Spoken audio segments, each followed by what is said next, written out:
Hello friends, இந்த வீடியோவில் என்ன பார்க்க போனால் மேங்கோ ஜூஸ்லாம் வந்து பார்த்திங்கன்னா நம்ம வீட்டிலையே ஈஸியாக வந்து பண்ணலாம். போய் விலைக்கு வாங்கணும் அப்படிங்கிற அவசியம் இல்லை. ஏன்னா உண்மையான மேங்கோ போடுறாங்களா தெரியல.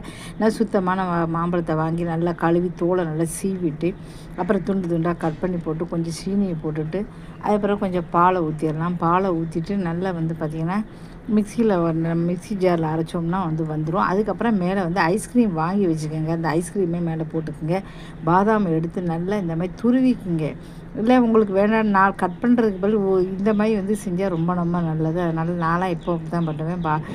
இதை வச்சு நல்லா துருவிடுவேன். உங்களுக்கு வேணும்னா மேலே வந்து அப்படியே போட்டுக்கலாம். வேணும்னா 2-3 முந்திரி பருப்பு இருந்துச்சுன்னா அதை கூட நீங்கள் ஒடிச்சு வந்து போட்டுக்கலாம். சாப்பிட்றதுக்கு ரொம்ப சூப்பராக இருக்கும். ஏன்னா ஐஸ்கிரீமோடு சாப்பிடும்போது அதில் ஊற்றுறதுக்கு தண்ணி வந்து ஊற்றவே வேண்டாம். நீங்கள் தண்ணி ஊற்றணும் அப்படின்னா ஃப்ரிட்ஜில் வந்து ஐஸ் கட்டி நிறைய வச்சுருங்க. ஐஸ் க்யூப் அந்த ஃப்ரீசர்லேருந்து 2-3 ஃப்ரீசரை வந்து போடுங்க. அப்போ தான் சில்லுன்னு இருக்கும். பண்ணிவிட்டு ஒரு 10-1/2 மணி நேரம் ஃப்ரிட்ஜுக்குள்ளே வச்சு வைங்க.